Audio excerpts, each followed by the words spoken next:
एक आदमी और बंदर। बहुत समय पहले की बात है। गांव के किनारे एक किसान अपनी पत्नी के साथ रहता था। उसके खेत के ठीक पास ही एक घना जंगल था जहां बहुत सारे बंदर रहते थे। किसान बहुत मेहनती था, लेकिन उतना ही लालची भी। उसे हमेशा जल्दी और अधिक फसल चाहिए होती थी, ताकि कम मेहनत में ज्यादा अनाज मिल सके। एक दिन जब किसान और उसकी पत्नी खेत में प्याज के बल्ब बो रहे थे, तभी कुछ बंदर पास के पेड़ पर बैठे ये सब देख रहे थे। उनके मुंह में पानी आ गया। अरे वाह, अगर हमें ये प्याज के बल्ब खाने को मिल जाए तो कितना मजा आ जाए। लेकिन उन्हें पता था कि किसान कभी भी अपनी फसल उन्हें नहीं देगा। सीधे सीधे मांगने से कुछ नहीं मिलेगा, हमें इसे बेवकूफ बनाना होगा, एक चालाक बंदर बोला।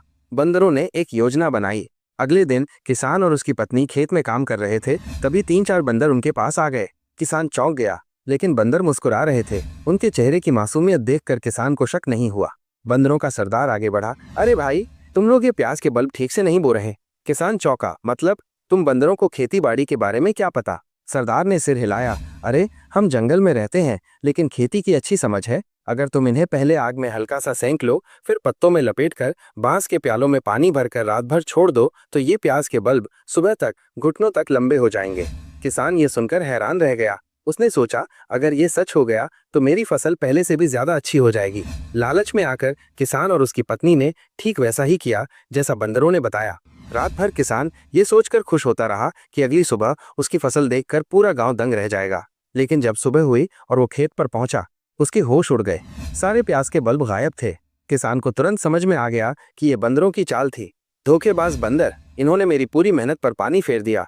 वो गुस्से से तिलमिला उठा। अब उसने बदला लेने की ठान ली। किसान की बारी थी। वो घर गया और सड़ी हुई पिसी हुई बीन्स अपने पूरे शरीर पर मल ली। अब उसका शरीर बुरी तरह बदबू मारने लगा। फिर वो घर के चबूतरे पर लेट गया, जैसे कि मर चुका हो। उसकी पत्नी ने रोने का नाटक किया।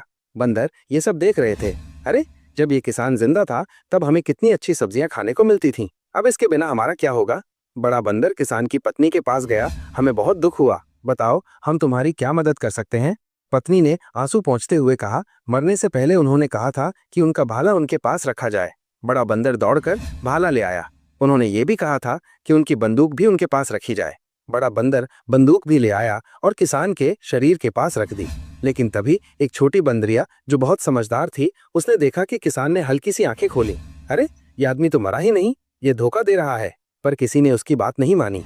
पत्नी ने रोते रोते कहा, अरे, कोई दरवाजा ठीक से बंद कर दो। बड़ा बंदर उठा और दरवाजा बंद कर दिया। जैसे ही दरवाजा बंद हुआ, किसान झटके से उठ बैठा और अपनी बंदूक उठा ली। बंदरों के होश उड़ गए।